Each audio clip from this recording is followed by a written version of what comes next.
is how we practice fluency in first grade.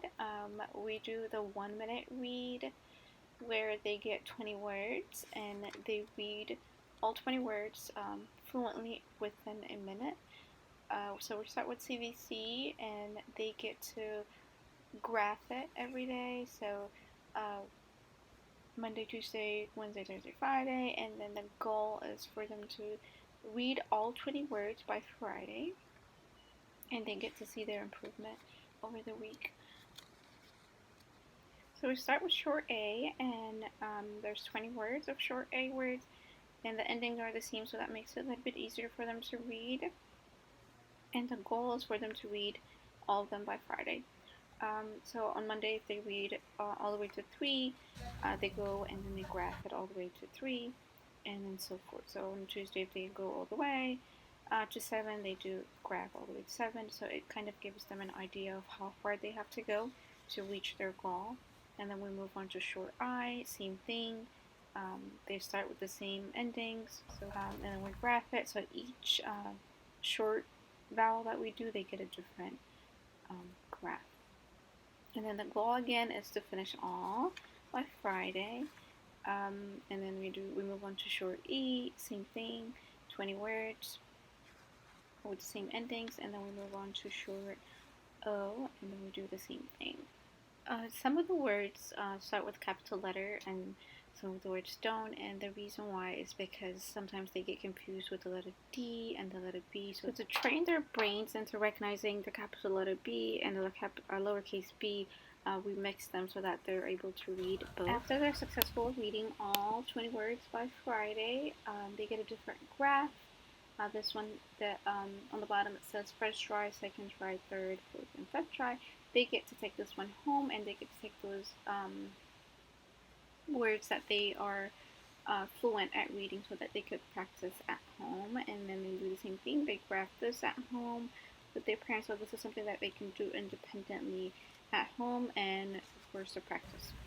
And then we move on to long vowels. Again, we do 1 minute read after we learn them. We start with long A, and we go through all the long A patterns. This one's not as forgiving as the CBC. They do have different patterns, and they're not next to each other. Some of them are, but not all of them. So it's a little bit challenging, but by now they know the patterns of long A and the sounds that they make. And then we move on to long U. We graph that, and then when they're successful with that, we move on to long I. Graph it. Goal is for Friday to finish all, and then long E, same thing, we graph it. And then we move on to long O, all the patterns of long O, and same thing, we graph this as well.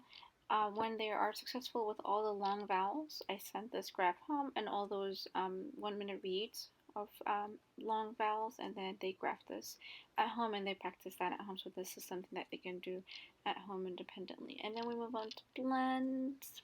1 minute. Again, we graph them.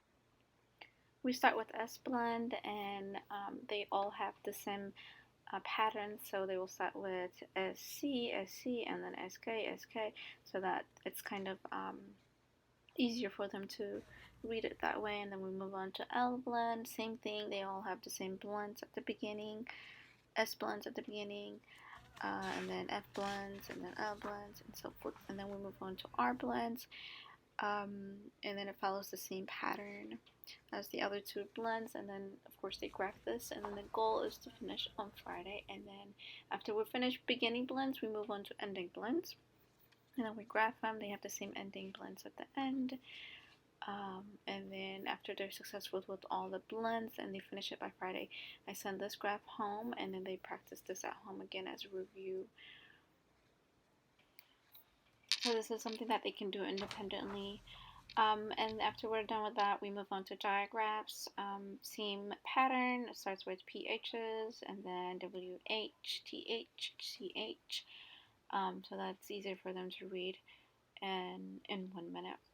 Again, the goal is for them to finish reading all these 20 words by Friday fluently.